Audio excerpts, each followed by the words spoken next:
Adquiere mis obras en bepolarte.com. El término gótico internacional describe un estilo de arte medieval tardío. Es un puente entre el arte gótico y el arte renacentista.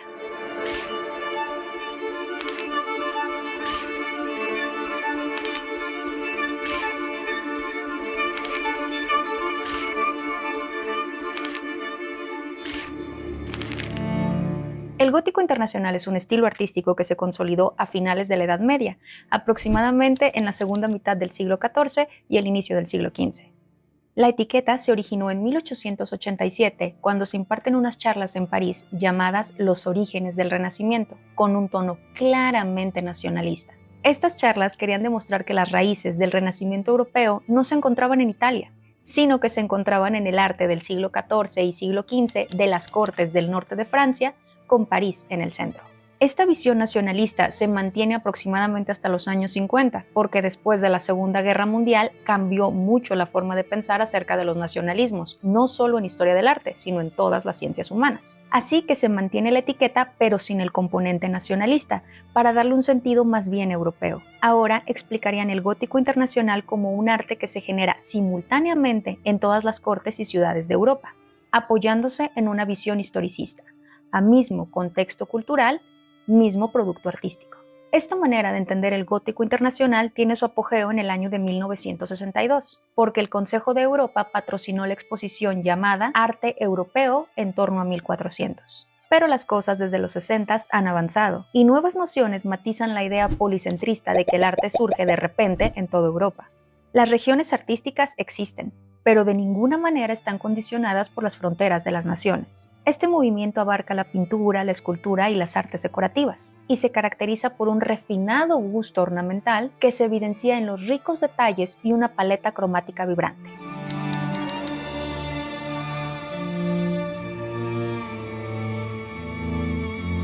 La evolución hacia el Renacimiento tuvo lugar en un contexto en donde ambos estilos coexistieron y se influenciaron mutuamente, especialmente en Italia. Mientras que el gótico internacional resaltaba la elegancia decorativa, el uso abundante de ornamentación y las figuras idealizadas, ya empezaban a gestarse en Italia ideas renacentistas, que desafiaban a los cánones tradicionales. Lo más interesante del gótico internacional es justo eso, su internacionalidad. Es decir, que obras producidas en geografías muy distintas en un determinado periodo de tiempo tienen características parecidas, tan parecidas que a veces cuesta trabajo saber de dónde vienen. Gracias a la movilidad de los artistas y al intercambio cultural entre diferentes cortes y centros urbanos, este estilo logró traspasar fronteras, estableciendo un lenguaje estético común en regiones tan diversas como Borgoña, Bohemia o el norte de Italia.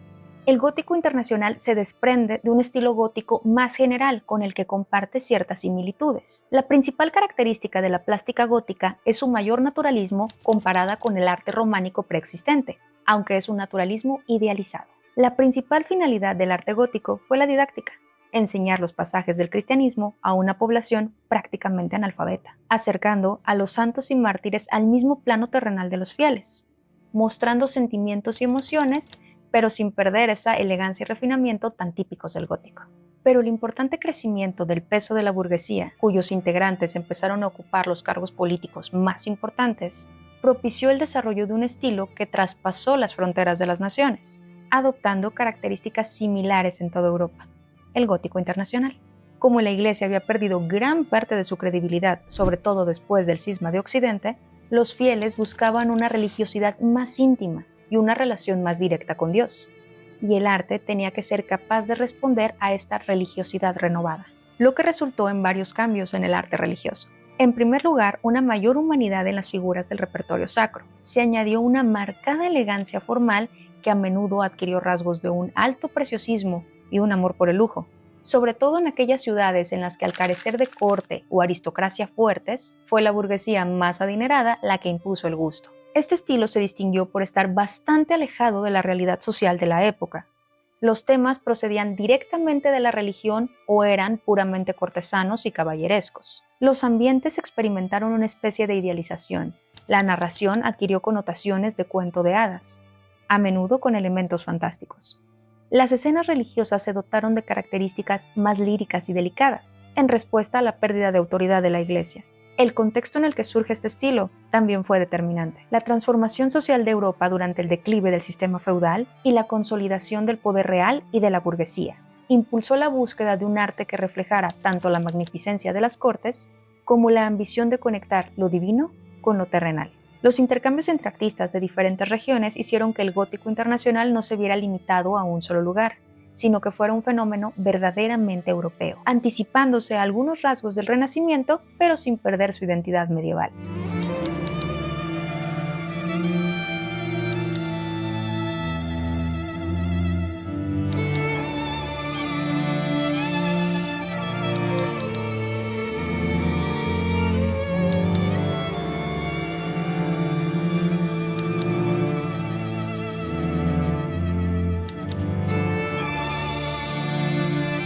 Durante este periodo, la movilidad de los artistas fue uno de los factores esenciales para la difusión de este estilo. Los pintores, escultores y artesanos se desplazaban a lo largo de toda Europa, impulsados por la demanda de las cortes, las instituciones religiosas y la recién nacida burguesía. En cuanto a sus características visuales, el gótico internacional se distingue por la representación idealizada de las figuras. Es frecuente encontrar en sus obras una jerarquización de la representación. Figuras como reyes, reinas, Cristo o la Virgen tienen dimensiones exageradamente mayores respecto a las figuras secundarias, lo que enfatiza su importancia simbólica. Además, la ausencia de una teoría rigurosa de la perspectiva hace que las reproducciones se orienten más a un fin decorativo que a la reproducción realista de un espacio tridimensional, lo que da lugar a una atmósfera elegante y casi etérea. La utilización recurrente de elementos como el dorado y una ornamentación lujosa representan este sentido de sofisticación. Figuras elegantes y estilizadas donde predominan las líneas curvas, con opulentos ropajes que se pliegan denotando un movimiento serpenteante. Realismo idealizado en su máxima expresión. Detalles realizados con una técnica minuciosa tratando de reproducir el mundo visible, pero de un modo empírico, es decir, partiendo de la observación, sin aplicar, aún, recursos matemáticos. Sus señas de identificación son los colores vivos y brillantes, sin relación con la fuente de luz que ilumina las escenas, y el marcado contorno de las figuras, donde a la estilización formal se le suma una tímida aparición de la perspectiva. En esta época, los artistas solían desplazarse mucho, a veces realizando viajes muy largos de un punto a otro de Europa. Y junto con los artistas, viajaban modelos, estilos, técnicas y orientaciones. Ciudades clave se convirtieron en puntos de encuentro para estos creativos, permitiéndoles intercambiar conocimientos que enriquecieron la práctica artística de la época. Este constante movimiento no solo facilitó un diálogo cultural entre diversas regiones, sino que también consolidó la posibilidad de un lenguaje visual común, a pesar de las variaciones regionales que el mismo proceso generaba. Este dinamismo se vio favorecido por los cambios políticos y sociales a finales de la Edad Media, cuando el declive de las instituciones feudales permitió a las cortes y ciudades adoptar un protagonismo en el patrocinio artístico. El ambiente permitió que los primeros indicios de naturalismo comenzaran a gestarse. En una transición gradual, pero inevitable, del intenso decorativismo gótico hacia una representación más científica y realista de la figura humana y su entorno. Durante el gótico y buena parte del Renacimiento, la producción artística se organizaba en talleres y gremios, estructuras con jerarquías de 3 niveles: maestros, oficiales y aprendices. Los gremios se encargaban de la formación de los artistas, considerados artesanos, que implicaba duros años de estudio para lograr pertenecer a un gremio: curtidores, canteros, yeseros, plateros, alfareros, etc. Los talleres eran inspeccionados para velar por la calidad de los trabajos y evitar el intrusismo. Los aprendices entraban alrededor de los 12 años y se firmaba un contrato donde el aprendiz se comprometía a obedecer al maestro y a cumplir con sus encargos, a cambio de techo, comida y conocimiento.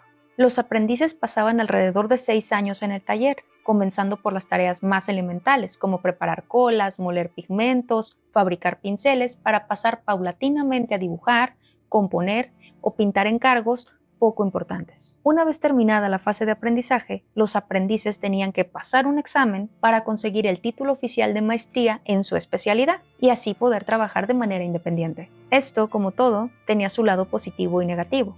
Por un lado, la calidad de las producciones era altísima, lo que ha permitido que lleguen hasta hoy en un relativo buen estado.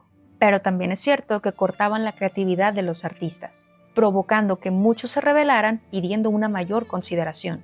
El proceso de transición del gótico internacional al Renacimiento no fue uniforme por toda Europa. Estuvo marcado por la resistencia o la adaptación a las novedades artísticas según el contexto sociopolítico de cada región. En territorios donde las estructuras feudales y las jerárquicas gremiales se mantenían fuertes, como algunas ciudades de Francia y Alemania, el arte continuó priorizando la representación idealizada, la ornamentación detallada y un simbolismo profundamente arraigado.